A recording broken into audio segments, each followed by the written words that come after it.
Okay students, आज हम CUET का जनरल इंग्लिश का सिलेबस डिस्कस करने वाले हैं क्योंकि आपके अपकमिंग एग्जाम्स में सीयूईटी बहुत इंपॉर्टेंट रोल प्ले करने वाला है। ये कॉमन यूनिवर्सिटी एग्जाम होता है, कॉमन यूनिवर्सिटी टेस्ट होता है जिनमें जनरल क्वेश्चंस आते हैं। ठीक है, जनरल सब्जेक्ट आपसे पूछे जाते हैं, तो उसी का इंग्लिश का सिलेबस आज हम कवर करेंगे।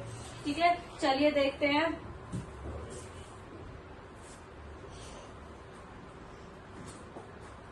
जी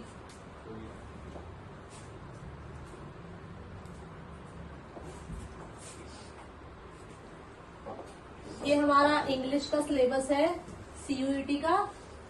ठीक है, देखिए इसमें जो हमारे 3 टाइप के पैसेज आते हैं, रीडिंग कॉम्प्रिहेंशन जिसको बोलते हैं, या आपने 12th क्लास में अनसीन पैसेज किए होंगे। फैक्चुअल पैसेज आते हैं, नैरेटिव पैसेज आते हैं और लिटरेरी पैसेज आते हैं। ठीक है, और उसके बाद हमारा वर्बल एबिलिटी आ जाता है। वर्बल एबिलिटी में बेसिकली आपको पढ़ना होता है how to use English language and how to understand और कॉम्प्रीहेंड इंग्लिश लैंग्वेज। ठीक है, उसके बाद चूज द करेक्ट वर्ड आता है। आपको कोई भी मीनिंग दे दिया जाएगा, कोई भी वर्ड दे दिया जाएगा जिसकी आपको करेक्ट स्पेलिंग, जिसको एरर डिटेक्शन भी बोलते हैं या स्पेलिंग एरर भी बोलते हैं, वो आपको आएगा। ठीक है, उसके बाद rearranging the parts. Rearranging the parts बहुत इजी वाला टॉपिक होता है। बस आपको जम्बल्ड में पार्ट्स दे दिए जाते हैं सेंटेंसेस के, और आपको क्या करना होगा, आपको उनको रीअरेंज करना होगा। उसके बाद हमारा आता है एंटोनियम एंड सिनोनियम और वोकैबुलरी। देखिए एंटोनियम सिनोनियम में और वोकैबुलरी में हमारा यहाँ पे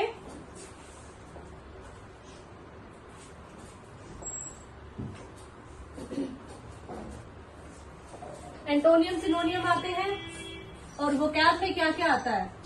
वोकैब में आपका मीनिंग आ जाएगा, स्पेलिंग एरर आ जाएगा। ठीक है, उसके बाद आपका ऑड वन आउट आ जाएगा।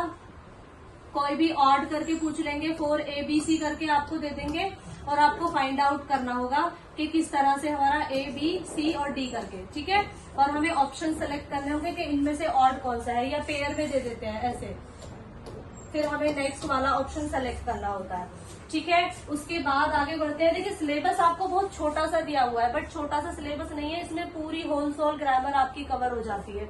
इसमें टेंसेस आ जाते हैं, नरेशन आ जाता है, एक्टिव पैसिव आ जाते हैं, प्रेपोजिशन आ जाते हैं, पार्ट ऑफ स्पीच, एडजेक्टिव बहुत ज्यादा पूछे जाते हैं, प्रेपोजिशंस बहुत ज्यादा पूछे जाते हैं, और आपके आर्टिकल्स बहुत ज्यादा आते हैं, डिटर्मिनर्स भी आपको कवर करने होते हैं। बेसिकली आपका जो फंक्शनल ग्रामर है, जो अंडरस्टैंडिंग वाला ग्रामर है, यूसेज जिसको बोलते हैं, आपका ग्रामर यूसेज काफी अच्छा होना चाहिए।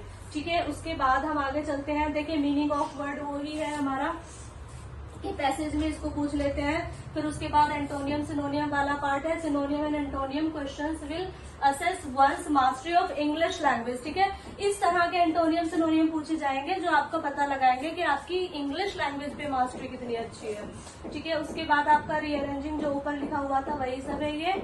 और फिर आगे आते हैं हम एग्जाम पैटर्न की बात करें। देखिए एग्जाम पैटर्न की अगर बात करें तो हमारे 50 क्वेश्चंस आते हैं, और 50 में से हमें 40 करने होते हैं, और टोटल हमारा कितने ड्यूरेशन होता है, 45 मिनट्स में हमें करना होता है। ओके, और नेगेटिव मार्किंग होती है 1 मार्क्स की। ठीक है, आगे चलते हैं